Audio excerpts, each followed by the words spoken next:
And welcome back, YouTube. It's 5:16 p.m. Dang, I'm forgetting the date again. I want to say November 13th, 2021. And I'm trying to find a better pedestrian pathway from Chipotle home. Yeah, this is a problem with just not having a car. It's just the lack of foresight as to where somebody should walk if they're not driving to park in front of these places. Just a curb and gravel and these narrow lanes for people to drive through the gargantuanly huge parking lot. In fact, shopping centers like this, like I do like this shopping center. I'm at Arcadia Crossing, which is where Thomas Mall used to be, and definitely the biggest flaw of this place is that it's got some pedestrian infrastructure, but not much, and you know, it's even those places on 40th Street, as you see, there's literally an 1/8 of a mile sea of parking between the major strip mall there and then the stores that are in the pads along 44th Street, and between them is that pathway that I was walking up. You know, the place I was walking up is sort of like functions like sort of a road, but it doesn't have any space to walk. I mean, I guess theoretically I could have walked all the way to 44th Street and then backtracked from 44th Street, but I don't think there's any kind of pedestrian connection between 44th Street and wow, it's a lot of bird shit. Holy crap. More bird shit. Somebody needs to clean that. Holy crap.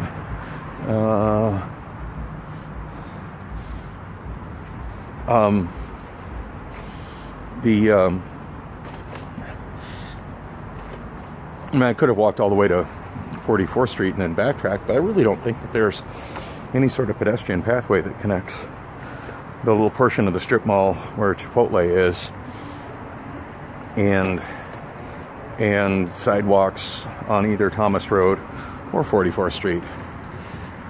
And I'm certainly not about walking an 1/8 of a mile out of my way and then, you know, almost that backtracking. I mean, that's a 1/4 of a mile. That's substantial walking in my world.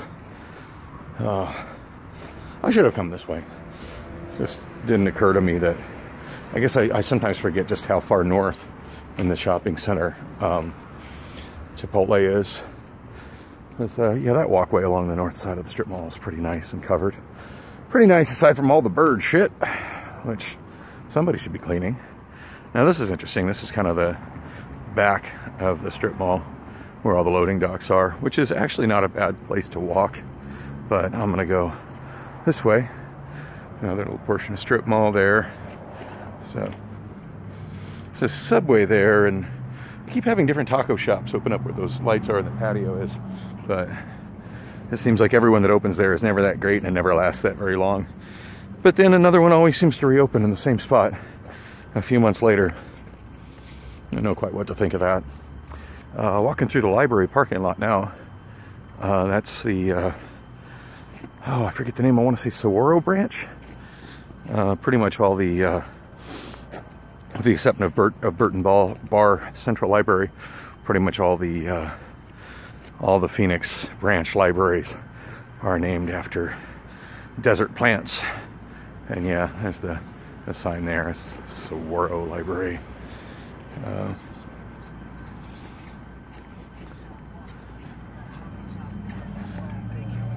I used to bring my daughter Lily here all the time, but as I said, I haven't seen Lily in, gosh, feels like it's going on 2 years now. Not even sure if they're back to being open normal hours. I got a feeling that's another one of the many things that Phoenix is trying to keep closed and using COVID as an excuse for lack of service. I don't know for sure though, to be honest. I haven't tried to go there and It's definitely been over 2 years since I've tried to go in that library. Did a video a while back kind of talking about how I find this street kind of frustrating, that it's got sidewalk on one side of the road and no sidewalk on the other. But, walk down the side that's got a sidewalk on it. Dang, my stomach hurts. I think I've probably gone too long today without eating. I don't recall really eating anything since I got my tacos yesterday afternoon at the bar. So anyway, I mentioned that and my daughter didn't want to go because she was something about being down to $30, which is crazy. I thought of her relocating to another city, planning on living in her car and being that down to being literally flat broke. I don't know. I don't really know what she's planning on doing, but she's an adult. I'm not going to tell her she can't. So before I got sidetracked talking about how the music worked and the day partying was on KRQU, I was going to talk about how when I moved there for that job, I moved with next to nothing. I was living in Guerneville, California, with my maternal grandparents, and that was quite an emotional time for me. My grandfather at that point in time, my mother's father, Virgil Rayleigh, who everybody just called Red. That's my grandpa Red. He'd been a pretty big part of my life, since I was a baby, up until that point. Now, granted, since moving to Wyoming and in 5th grade, I didn't get to see him often, because he lived in Northern California and I lived in Eastern Wyoming. And then, I spent my summers with my father in Phoenix. And there was to be no visiting of extended family that was related to my mother when I was with my father, or vice versa.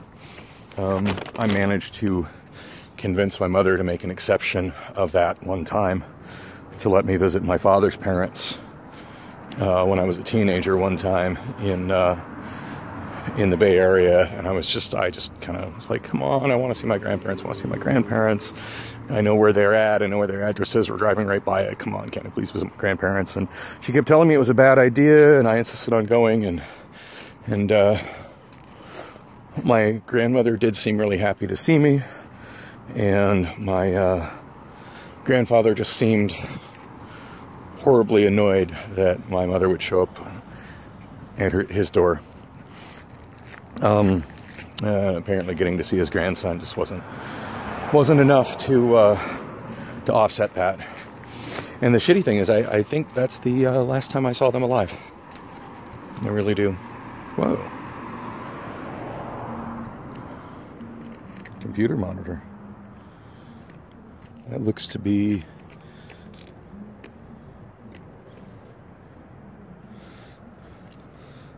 the kind I use as a control monitor in the oddball aspect ratio that runs with a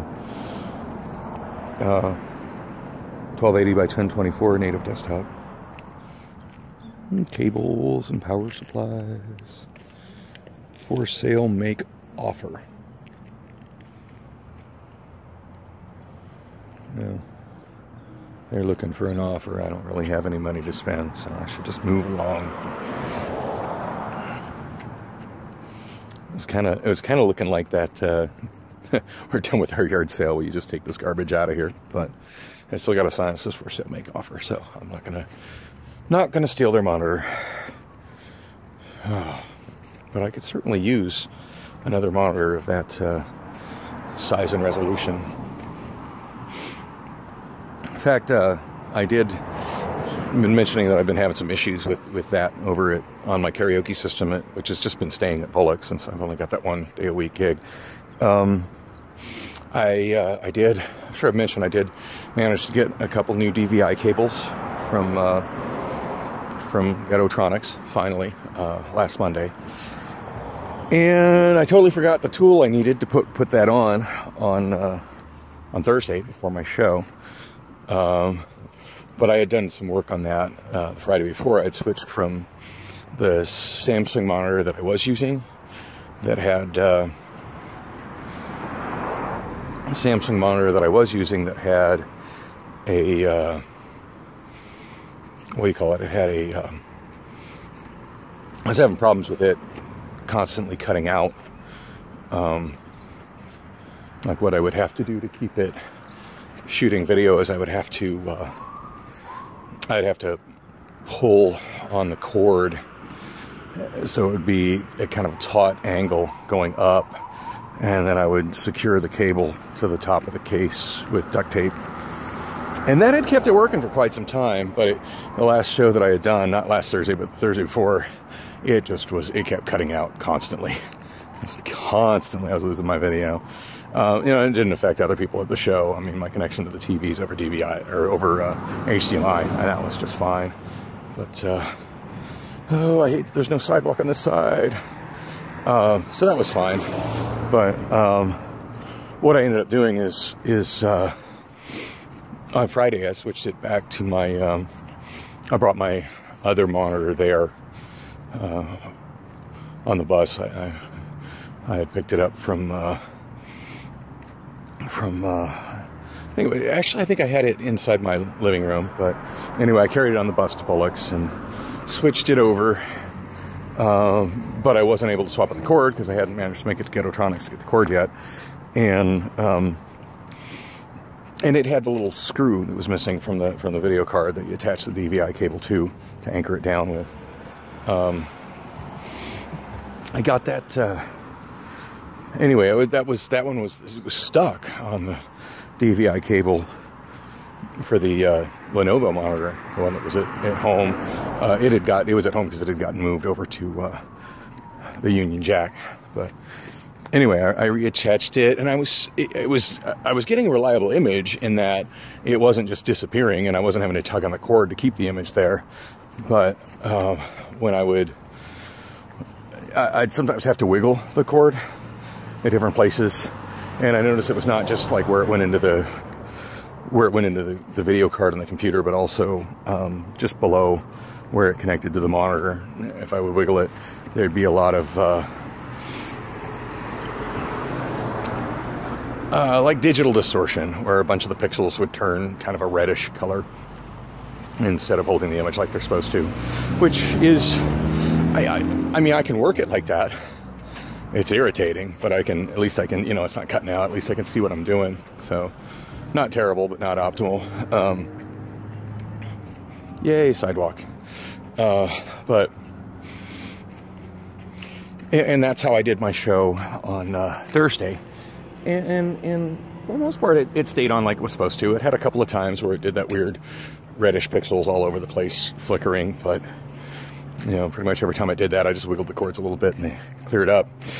Anyway, Friday afternoon, I swapped that video cable out for one of the new ones, and was actually able to, forgot my pliers, but I was able to borrow a pair. Heather got me a pair from behind the bar, and was able to take the little bolt that was stuck on my old DVI cable, loose from the DVI cable, and anchor it more tightly into the video card, and kind of, while I was at it, straighten up the port. And that port, I think I put an image of it on Snapchat. That port is looking rough, looking really rough. And the bottom line is those aren't designed to be disconnected and connected and disconnected multiple times a day. Those are designed to have a monitor cable plugged in and tightened and sit still for years. So yeah, I'm definitely wearing out the connector. Anyway, with the Lenovo monitor, working great, looking great, no problem at all. And I thought, well, I like the Samsung monitor a little better. To be honest, I think it's the same viewable size, but it just has a slightly different arrangement on the stand. It just works on that. It fits on that table a little bit better, and I'm able to position it into a viewing angle. It's a little bit better for me. But for some reason, when I switched that new cable, the one I brought with me, I didn't bring them both with me, unfortunately. But when I switched that new cable over to the Samsung monitor and attached it to the Samsung monitor, and I boot, not only do I get no image when I boot, but it ends up just booting my login screen to the TVs. And you know, I did not check the honestly, I didn't check to see if the video card was seeing it or not. I probably should have checked that. All I know is that it didn't send any image to that when it booted, and that's usually where my BIOS screen shows up when I boot. It didn't do that, and it didn't. I tried wiggling it and tugging on it, and just nothing made the image come up. So I don't know what to think about that. Obviously, that cable's good, looks fat, works great on the other monitor. So I don't know. Apparently, that monitor makes use of some kind of connection that the other one doesn't, and it doesn't work. And I'm thinking that likely has to do with the worn out jack on my DVI port on my video card. So anyway, sad to say, I decided just not to mess with that monitor, at least not for now. The Samsung works, or the what do you call it, the Lenovo one works good enough. Anyway, I'm just about home, so I'm gonna wrap this up. It's time to eat me some Chipotle.